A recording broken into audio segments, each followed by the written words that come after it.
नमस्कार, स्वागत है आप सभी का इस समाचार बुलेटिन में। मैं हूं निखिल सिंह और शुरुआत करेंगे हेडलाइंस के साथ। 3 देशों की यात्रा के दूसरे चरण में इथियोपिया पहुंचने पर प्रधानमंत्री नरेंद्र मोदी का भव्य स्वागत। राजधानी अदीस अबाबा में अब से कुछ देर में इथियोपियाई समकक्ष डॉक्टर अबी अहमद के साथ करेंगे द्विपक्षीय वार्ता। इथियोपियाई संसद के संयुक्त सत्र को भी करेंगे संबोधित। प्रधानमंत्री मोदी ने जॉर्डन यात्रा को बताया बेहद कामयाब। कहा, रिन्यूएबल एनर्जी और डिजिटल ट्रांसफॉर्मेशन जैसे अहम क्षेत्रों में भारत जॉर्डन की पार्टनरशिप हुई मजबूत। खुलेंगे तरक्की और खुशहाली के नए रास्ते।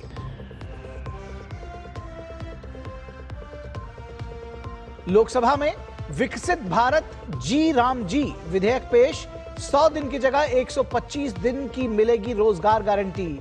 अप्रचलित और पुराने हो चुके 71 कानूनों को समाप्त करने या संशोधित करने से जुड़े निरसन और संशोधन विधेयक 2025 को लोकसभा ने दी मंजूरी।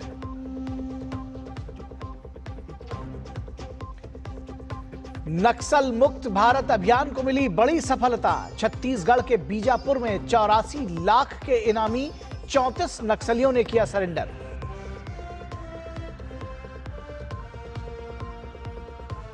और आईपीएल 2026 की नीलामी में जमकर बरसा पैसा। कैमरून ग्रीन को केकेआर ने 25 करोड़ 20 लाख रुपए में खरीदा। वहीं अनकैप्ड प्लेयर प्रशांत वीर और कार्तिक शर्मा 14 करोड़ 20 लाख में बिके।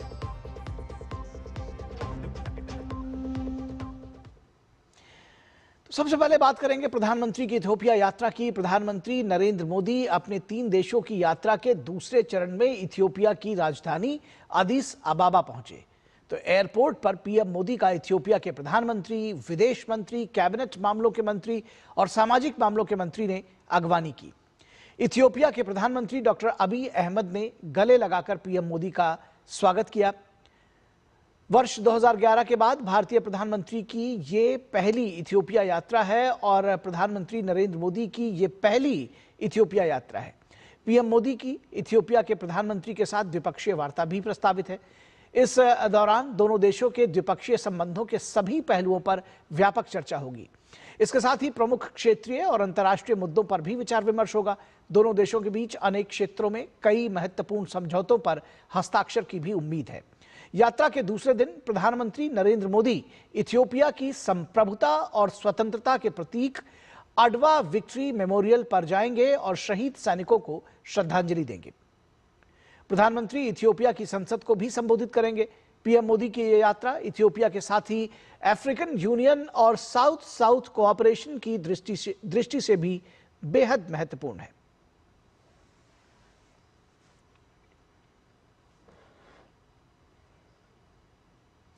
प्रधानमंत्री नरेंद्र मोदी का अदीस अबाबा एयरपोर्ट पर ही इथियोपिया के प्रधानमंत्री ने स्वागत किया, उनसे मुलाकात की और इथियोपिया के कॉफी के बारे में जानकारी साझा की।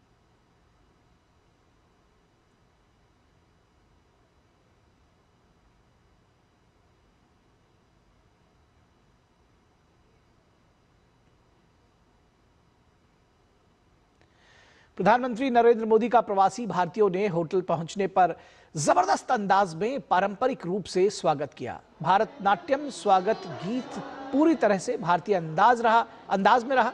प्रधानमंत्री के साथ इस दौरान इथियोपिया के प्रधानमंत्री अबी अहमद अली मौजूद रहे। इथियोपियन प्रधानमंत्री ने विशेष सम्मान दर्शाते हुए प्रधानमंत्री मोदी की कार को एयरपोर्ट से होटल तक खुद ही ड्राइव किया। वहीं होटल में इथियोपिया के स्थानीय कलाकार भी मौजूद रहे।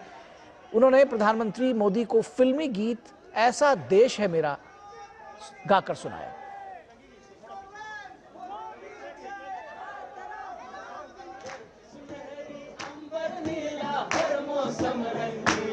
ऐसा देश है मेरा, ओ ऐसा देश है मेरा, बोल पपीहा कोयल गाए, बोल पपीहा कोयल गाए, सावन गिर गिराए, ऐसा देश है मेरा।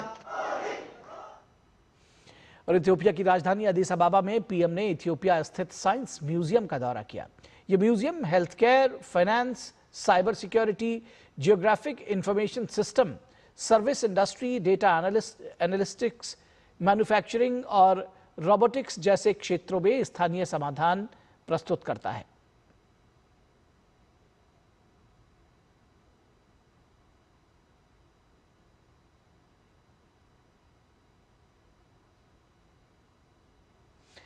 और इससे पहले प्रधानमंत्री नरेंद्र मोदी ने जॉर्डन यात्रा को बेहद सफल बताया। जॉर्डन के साथ भारत ने 5 क्षेत्रों में सहयोग के समझौते किए हैं। प्रधानमंत्री नरेंद्र मोदी ने कहा कि इंफ्रा विकास के क्षेत्र में भी भारत सहयोग करेगा और उन्होंने अहम बात कही कि सीरिया में इंफ्रा विकास को लेकर जॉर्डन किंग के नजरिए में भारत एक सहयोगी के रूप में साथ है। प्रधानमंत्री को लेकर जॉर्डन में भी गर्मजोशी दिखाई दी। क्राउन प्रिंस ने प्रधानमंत्री की कार को खुद एयरपोर्ट तक ड्राइव किया और भव्य विदाई दी।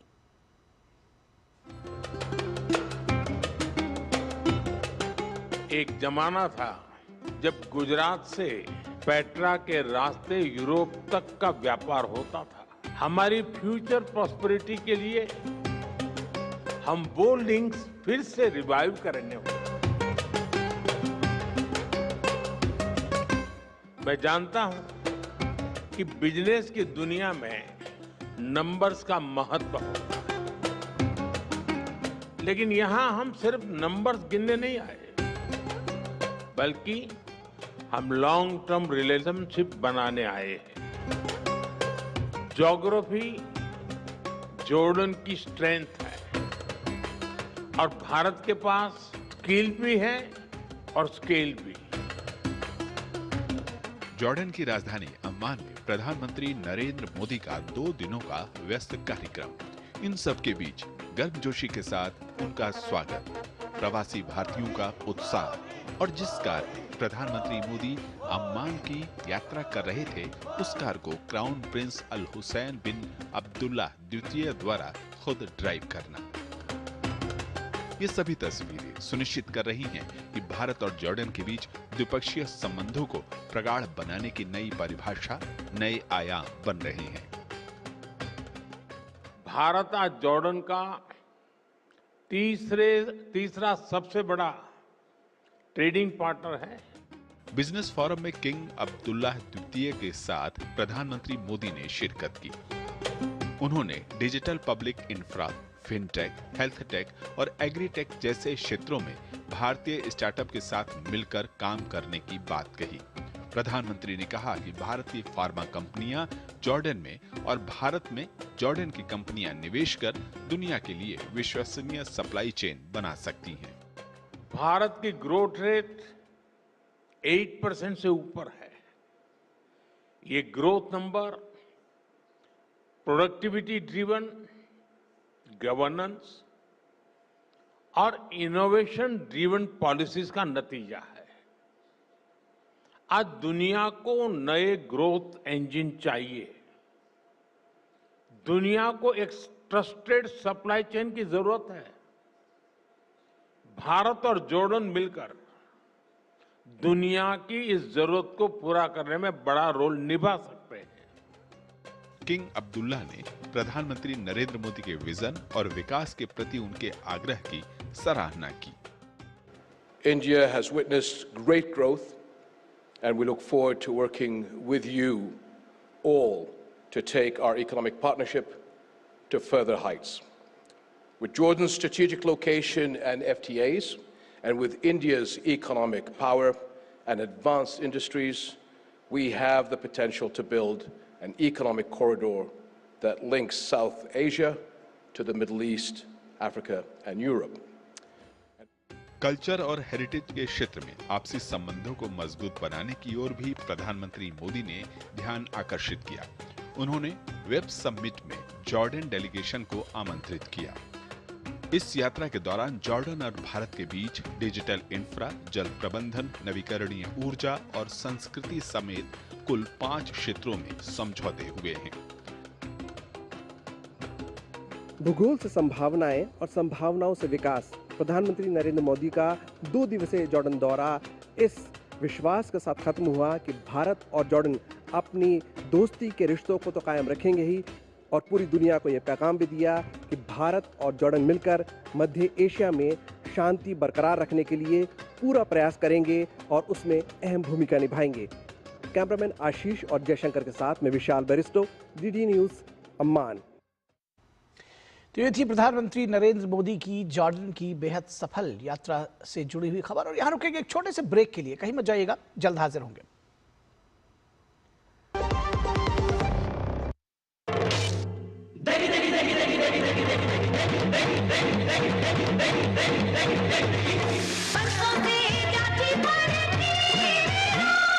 NDH की देगी मिर्च का तड़का, अंग अंग फड़का। NDH की देगी मिर्च। बेटा सैंपल चेक कर लिया?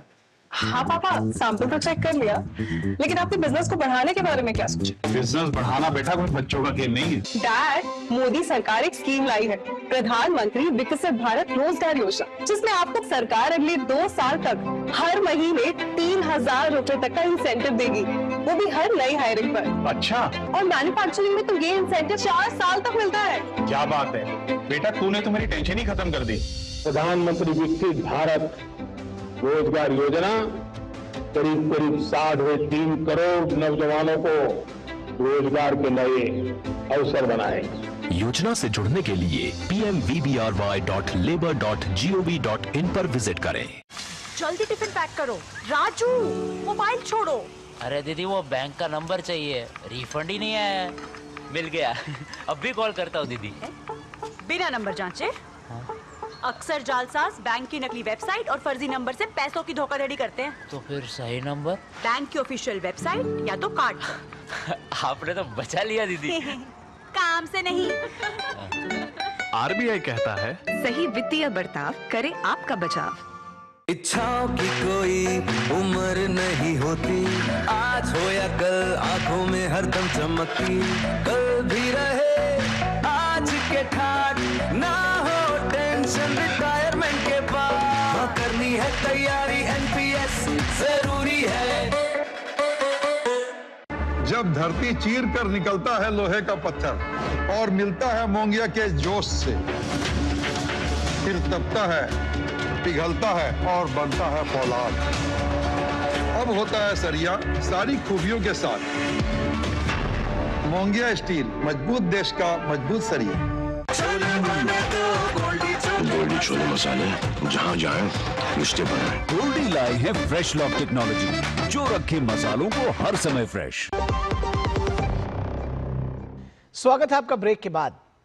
राष्ट्रपति द्रौपदी मुर्मू ने कर्नाटक के मांड्या जिले के मालवल्ली में आयोजित आदि जगत गुरु श्री शिवरात्रीश्वर शिव योगी महास्वामी जी की 1066वीं जयंती समारोह का उद्घाटन किया।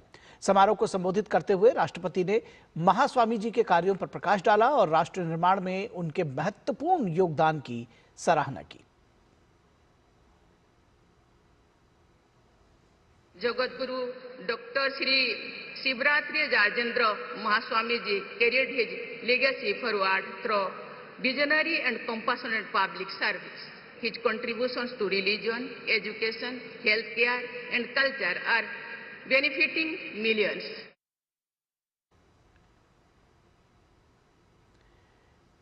केंद्रीय कृषि मंत्री शिवराज सिंह चौहान ने लोकसभा में विकसित भारत गारंटी फॉर रोजगार एंड आजीविका मिशन ग्रामीण बिल पेश किया। विपक्षी दलों के भारी हंगामे के बीच केंद्र सरकार ने इस बदलाव को किसानों और मजदूरों के हित में बताया। विधेयक के अंतर्गत ग्रामीण परिवारों को 125 दिनों के मजदूरी रोजगार की गारंटी तथा सशक्तिकरण, विकास, कन्वर्जेंस और सैचुरेशन पर केंद्रित है। विधेयक में ग्रामीण सार्वजनिक कार्यों के लिए एकीकृत विकसित भारत राष्ट्रीय ग्रामीण इंफ्रास्ट्रक्चर स्टैक की परिकल्पना की गई है।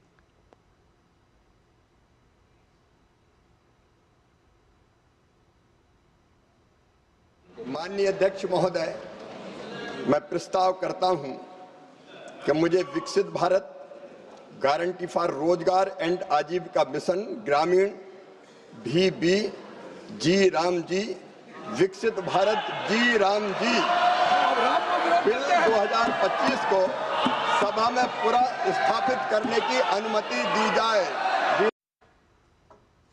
केंद्रीय कृषि मंत्री शिवराज सिंह चौहान ने कहा कि महात्मा गांधी हमारे दिलों में बसते हैं। हम उन्हीं के विचारों पर आगे बढ़ते हुए पंडित दीनदयाल उपाध्याय की कल्पना को साकार करते हुए गरीब कल्याण की योजनाओं को आगे बढ़ा रहे हैं। उन्होंने कहा कि हम 100 दिन की जगह 125 दिन की रोजगार गारंटी दे रहे हैं।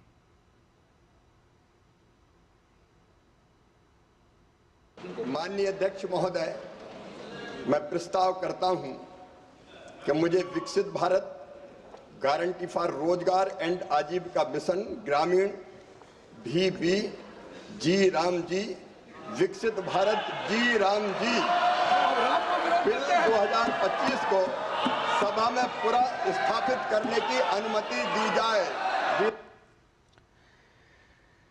तो विकसित भारत जी राम जी बिल का विरोध करने पर संसदीय कार्य मंत्री किरेन रिजिजू ने भी विपक्ष पर निशाना साधा। उन्होंने कहा कि जो भी देश हित में होगा वही बिल पारित कराया जाएगा। सुनेंगे ना फिर भाग जाएंगे, चर्चा का मांग करता फिर भागेंगे, ऐसा नहीं होता है। जो देश हित में बिल पारित करना है वो तो हम पारित करके ही रहेंगे, लेकिन आप लोग बहस में हिस्सा लीजिए, हमारा कोई आपत्ति नहीं, हम लोग सुनने के लिए हमेशा तैयार रहते हैं। मेरा सिर्फ लिमिटेड पॉइंट है, जब हम रूल 72 पे यहाँ इंट्रोडक्शन ऑफ बिल पे अपोज करते हैं तो स्पेसिफिकली स्पीकर साहब ने बार बार याद दिलाया, we have to oppose the introduction of the bill only on the ground of the competence of making legislation of this house. BJP सांसद अनुराग ठाकुर ने विपक्ष के विरोध को बेबुनियाद बताया। उन्होंने पूछा कि कांग्रेस इसका विरोध राम जी के नाम की वजह से कर रही है या फिर गरीबों को मिलने वाले लाभ की वजह से। ये एक योजना है गरीब की भलाई के लिए, उसका मानदेय बढ़ाने के लिए, उसको 100 की बजाय 125 दिन की दिहाड़ी दिलाने के लिए, उसको प्रतिवर्ष और आय देने के लिए। अगर प्रियंका जी, राहुल जी और पूरी कांग्रेस पार्टी और विपक्ष इसका विरोध करती है तो क्या वो केवल राम जी के नाम का विरोध करती हैं या गरीब का विरोध करती हैं, जरूरतमंद का विरोध करती हैं। और लोकसभा में कल पेश किए गए विकसित भारत शिक्षा अधिष्ठान विधेयक 2025 को आगे की जांच के लिए संयुक्त संसदीय समिति JPC को भेज दिया गया है। इस विधेयक को देश की उच्च शिक्षा प्रणाली में सबसे बड़े सुधारों में से एक माना जा रहा है, जिसका मकसद उच्च शिक्षा के विनियमन और गुणवत्ता नियंत्रण के ढांचे में बदलाव लाना है। केंद्रीय शिक्षा मंत्री धर्मेंद्र प्रधान ने विधेयक के बारे में पत्रकारों को जानकारी देते हुए बताया कि विकसित भारत शिक्षा अधिष्ठान राष्ट्रीय शिक्षा नीति के प्रावधानों के मुताबिक देश में वैश्विक स्तर की उच्च शिक्षा व्यवस्था लागू करने में मददगार साबित होगा। उन्होंने कहा कि विकसित भारत शिक्षा अधिष्ठान के 3 स्तंभ होंगे: विकसित भारत शिक्षा विनियमन परिषद, विकसित भारत शिक्षा गुणवत्ता परिषद और विकसित भारत शिक्षा मानक परिषद। ये तीनों स्तंभ स्वतंत्र रूप से काम करेंगे। शिक्षा मंत्री ने कहा कि नई व्यवस्था आने के बाद विश्वविद्यालयों और अन्य उच्च शिक्षण संस्थानों में गुणवत्तापूर्ण शिक्षा, शोध, नवाचार और उद्यमिता को बढ़ावा मिलेगा। नया कानून जो देश में लागू होगा, जिसको कहा गया कि विकसित भारत शिक्षा अधिष्ठान, उसमें 3 कोहोर्ट रहेगा, 3 काउंसिल्स रहेंगे। विकसित भारत शिक्षा मानक परिषद स्टैंडर्ड्स काउंसिल रहेगा। विकसित भारत शिक्षा विनियम परिषद रेगुलेटरी रोल की सारे काम रहेगा। विकसित भारत शिक्षा गुणवत्ता परिषद एक्रीडेशन की काम रहेगा। ये सब ऑटोनोमस रहेंगे। तीनों काउंसिल अलग अलग बॉडी रहेंगे, उनकी अंदर कोऑर्डिनेशन के लिए ये शिक्षा अधिष्ठान काम करेगा। शिक्षा मंत्री ने कहा कि विकसित भारत शिक्षा अधिष्ठान के गठन के बाद उच्च शिक्षण संस्थानों की रैंकिंग और प्रत्यायन के लिए भी नई व्यवस्था लागू की जाएगी। इसके साथ ही उच्च शिक्षा में विनियमन प्रणाली को सरल कर इसे और पारदर्शी और प्रभावशाली बनाया जाएगा। रैंकिंग की एक यूनिफॉर्मिटी, एक्रीडेशन और रैंकिंग, इसमें एक न्यू मैकेनिज्म लाया जाएगा। ग्रीवेंस रिडर्सल मैकेनिज्म को और व्यवस्थित किया गया है। रेगुलेटरी रिजिम को पारदर्शी और सहज सरल करने की कोशिश किया जाएगा। हमारे इंस्टीट्यूशंस को सही मायने में ग्लोबल स्टैंडर्ड बनाना है, उनको बहुत फ्लेक्सिबल करनी पड़ेगी, उनको बहुत ऑटोनॉमी देनी पड़ेगी। ये हम तब कर पाएंगे अगर हमारे पास उस प्रकार की कानूनी प्रबंधन होगी। और केंद्रीय वित्त मंत्री निर्मला सीतारमण ने लोकसभा में सबका बीमा सबकी रक्षा बीमा विधि संशोधन विधेयक 2025 पर विचार और पारित किए जाने के दौरान अपना वक्तव्य रखा। उन्होंने कहा कि इस विधेयक के माध्यम से सरकार बीमा क्षेत्र से जुड़े कानूनों में महत्वपूर्ण सुधार करने का प्रस्ताव कर रही है। इस बिल का मुख्य उद्देश्य बीमा क्षेत्र में प्रत्यक्ष विदेशी निवेश यानी एफडीआई की सीमा को वर्तमान 74% से बढ़ाकर 100% करना है, जिससे अधिक विदेशी निवेश आकर्षित हो सके और बीमा कंपनियों की पूंजी और संसाधनों में वृद्धि हो, जिससे बीमा क्षेत्र को मजबूती मिले। As to what is the current ecosystem, after all, the policy has moved towards reaching 100% FDI now. Earlier, we had amended it to reach 49%. And with these kind of that and many other changes, there is an ecosystem developed in this country with greater access for people for insurance. और रुकेंगे एक छोटे से break के लिए, कहीं मत जाइएगा, जल्द हाजिर होंगे।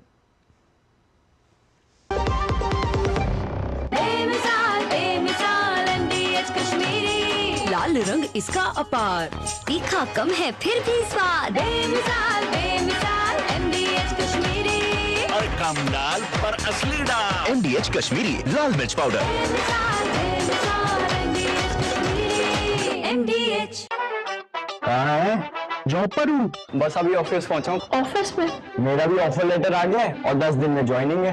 अरे वाह, फिर तो तुम प्रधानमंत्री विकसित भारत रोजगार योजना से जुड़ो। प्रधानमंत्री विकसित भारत रोजगार योजना करीब 3.5 करोड़ नौजवानों को रोजगार के नए अवसर बनाएगी। भारत सरकार की इस योजना से पहली जॉब पाने वाले एम्प्लॉइज को उनकी सैलरी के साथ 15,000 तक का इंसेंटिव 2 किश्तों में मिलेगा। मतलब नौकरी, सिक्योर फ्यूचर और बचत तीनों एक साथ। योजना की अधिक जानकारी के लिए pmvbry.labour.gov.in पर विजिट करें। जरा सी हंसी दुलार जरा सा, the taste of India। जरा सी अंदर प्यार जरा सा, the taste of India। यही तो अमूल है स्वाद इंडिया का, यही तो अमूल है taste of India। ओ हरि भैया, अरे वाह, खेतों में कौन सी फसल लगाए हो? 12 महीने कमा कर दे ऐसी फसल। क्या? मैंने नया व्यवसाय शुरू किया है। उसके लिए पैसे? इसमें किसी निवेश की जरूरत ही नहीं। अच्छा मुखिया जी। अरे मुखिया जी नमस्ते। अरे हरी, कब आ रहे हो? आप बस चलिए, मैं पहुंचता हूं। अब मैं LIC एजेंट। LIC एजेंट बनो, अब बड़ा सोचो। हमारी वेबसाइट पर जाएं या अपनी नजदीकी LIC शाखा से संपर्क करें। गोल्डी छोले मसाले, जहाँ जाएं रिश्ते बनाएं। गोल्डी लाए हैं फ्रेश लॉक टेक्नोलॉजी, जो रखे मसालों को हर समय फ्रेश। स्वागत है आपका ब्रेक के बाद। गोवा के नाइट क्लब में भीषण अग्निकांड के मामले में आरोपी लूथरा ब्रदर्स की मेडिकल जांच द्वारका स्थित इंदिरा गांधी अस्पताल में कराई गई है। मेडिकल के बाद दोनों को कोर्ट में पेश किया जाएगा। इससे पहले आज गोवा के नाइट क्लब में भीषण अग्निकांड के बाद थाईलैंड भागे मुख्य आरोपी और संचालक सौरभ और गौरव लूथरा को डिपोर्ट कर भारत वापस लाया गया था।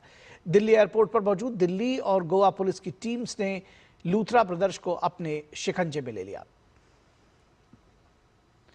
और बीजापुर जिले में 1 जनवरी 2024 से अब तक 824 माओवादी मुख्यधारा में शामिल हुए, 1079 माओवादी गिरफ्तार हुए, वहीं 220 माओवादी अलग अलग मुठभेड़ में मारे गए। राज्य शासन की व्यापक नक्सल उन्मूलन नीति और शांति, संवाद एवं विकास पर आधारित सतत प्रयासों के परिणाम स्वरूप आज 34 माओवादी कैडर्स ने हिंसा का मार्ग छोड़कर समाज की मुख्यधारा में लौटने का फैसला लिया। इसमें 84 लाख के 7 महिला कैडर और 27 पुरुष कैडर शामिल हैं। इन्होंने सशस्त्र और हिंसक विचारधारा से स्वयं को अलग कर शांति और प्रगति के मार्ग को चुना है। और आईपीएल 2026 के मेगा ऑक्शन में जमकर पैसा बरसा। अबू धाबी में आईपीएल खिलाड़ियों की नीलामी में ऑस्ट्रेलिया के ऑलराउंडर कैमरन ग्रीन को कोलकाता नाइट राइडर्स ने 25 करोड़ 20 लाख रुपए में खरीदा। इसके साथ ही कैमरन ग्रीन आईपीएल इतिहास के सबसे महंगे विदेशी खिलाड़ी भी बन गए हैं। कैमरन ग्रीन ने स्टार्क को पछाड़कर सबसे महंगे विदेशी खिलाड़ी बनने का गौरव हासिल किया। इससे पहले कैमरन ग्रीन के 2 करोड़ बेस प्राइस पर मुंबई ने सबसे पहले बोली लगाई। इसके बाद लगातार राजस्थान रॉयल्स और कोलकाता के बीच लंबी होड़ लगी और बिड प्राइस 13 करोड़ 50 लाख पहुंचने के बाद चेन्नई ने एंट्री मारी। इसके बाद कोलकाता और चेन्नई आमने सामने रहे और बोली 22 करोड़ तक पहुंच गई और आखिर में कोलकाता ने बाजी मार ली। तो इस समाचार बुलेटिन में बस इतना ही। हमारी पूरी टीम को दीजिए इजाजत। नमस्कार।